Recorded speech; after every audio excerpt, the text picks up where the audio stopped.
Well, in Lebanon, Christian-Muslim relations are worsening over Hezbollah's attacks on Israel.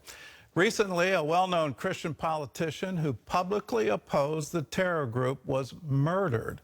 Well, now the Christian community is more worried than ever about their safety. George Thomas brings us the story. A Syrian gang is believed to have kidnapped and murdered Pascal Sleiman, a strong believer and senior member of the Christian Lebanese Forces Party. The army intelligence are currently working with the Red Cross to recover his body from Syria. Experts here see it as a political assassination linked to Hezbollah, meant to frighten the Christian community and whoever else opposes the group's fight against Israel. Hezbollah leader Hassan Nasrallah took to the airwaves shortly after the government announced Sleiman's murder, accusing Christians of stirring up chaos. They are not people of truth, nor people of justice, and they do not care about the national interest, civil peace, or anything. They are people of strife and seek civil war. Christians feel caught between the Jewish state and the Islamic terror group. The two enemies last fought in 2006. Here, along the valley of Playa, a Christian community in South Lebanon, the folks I have spoken to cannot believe that Israel and Hezbollah are once again at war. In fact, this is a region that has seen war for more than 50 years. We're struggling in all aspects, no matter who the players are or their agendas. Regardless of which country they're affiliated with, at the end of the day, the number one loser in all this are the Christians of Lebanon. Hezbollah, meaning the Party of God, wields significant power in Lebanese society. They control parts of Beirut, southern Lebanon, and the eastern Bekaa Valley region. The basic goal of Hezbollah is to distribute the Islamic revolution and to take over Lebanon and establish an Islamic state in Lebanon.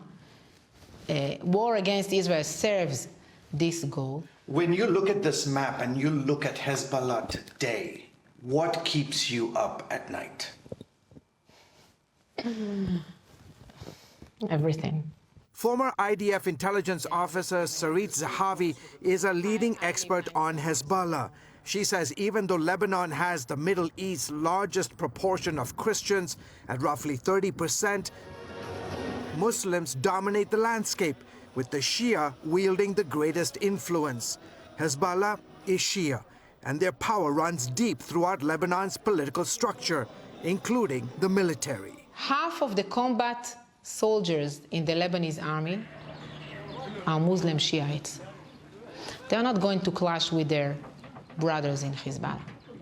You can have a family that one is serving in the Lebanese army and the other one is serving with Hezbollah. It's why many Christians like Joseph feel vulnerable to their attacks, intimidation, and persecution. We are concealing his identity for his safety. A few weeks back, Joseph discovered Hezbollah firing rockets across the border from his farm. They keep using our land as a launching pad. They assemble their missiles here, then fire them into Israel. In this exclusive interview with CBN News, Joseph told us that he repeatedly asked the Lebanese army to intervene with no success. We don't want our land to be a staging ground for war between these two parties. We take no part in this. What's happening in Gaza is not our war.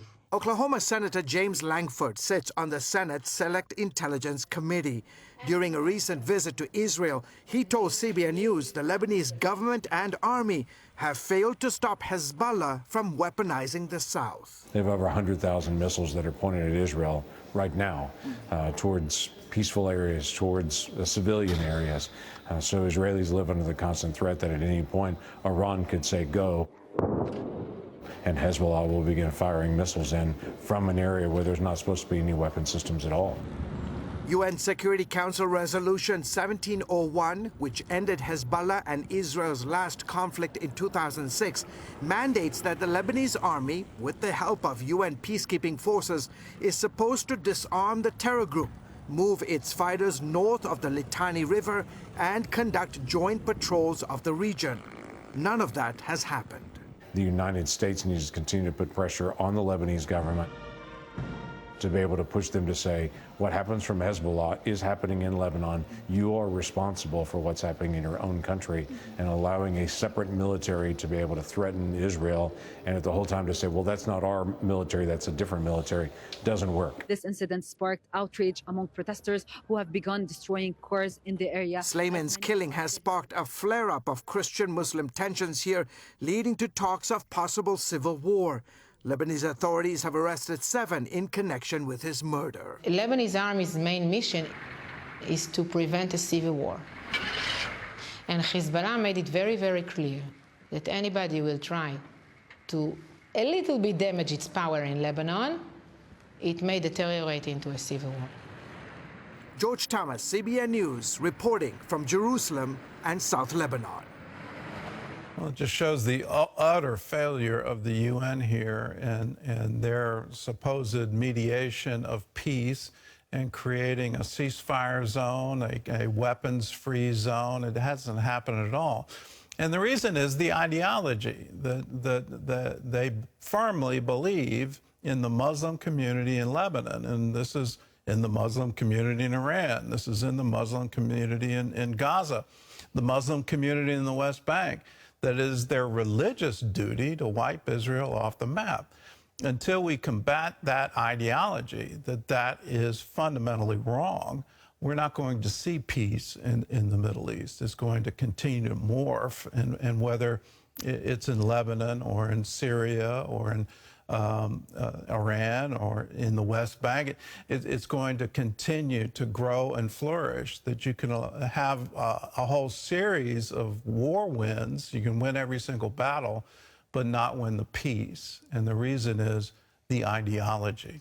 Looking back at history, you go back in history to where Lebanon was the jewel of the Mediterranean. Beirut was one of the world's greatest cities.